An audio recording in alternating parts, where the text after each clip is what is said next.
ఈ విజయం వెనక ఒక ఆడది ఉంటుంది. అంతేకాదు ఇంగ్లీష్లో ఒక సామెత ఉంటుంది, happy wife happy life. Wife హ్యాపీగా ఉంటేనే లైఫ్ అంతా హ్యాపీగా ఉంటుంది. ప్రతి మగ వ్యక్తికి కూడా అమ్మ చాలా ఆసరా. ప్రపంచంలో అమ్మ ప్రేమని ఎక్కడ దొరకదు. అమ్మ తర్వాత ప్రతి ఒక్క మగ వ్యక్తికి అమ్మ పాత్ర తర్వాత పోషించేది భార్యనే. అలా ప్రతి ఒక్కరూ ఉద్దేశించి ఎవరికి చిన్న పెద్దవి పొరగడ్లు వస్తూ ఉంటాయి, వచ్చినా కూడా వాటిని సామరస్యంగా క్లియర్ చేసి సార్ చెప్పినట్టుగా ఆ ఇద్దరిని ఏకీభవించి కుటుంబాన్ని నడిపించడానికి భార్య భర్త రెండు రథచక్రాలు, అదొక పెద్ద రథం.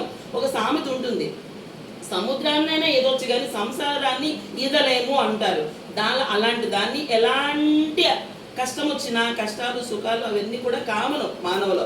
అవన్నీ వచ్చినా కూడా మన వరకు వచ్చేటప్పుడు సామరస్యంగా డీల్ చేసి వాళ్ళిద్దరిని ఒకటి చేసి ఎంతో పిల్లలు చక్కగా నడిపించాలని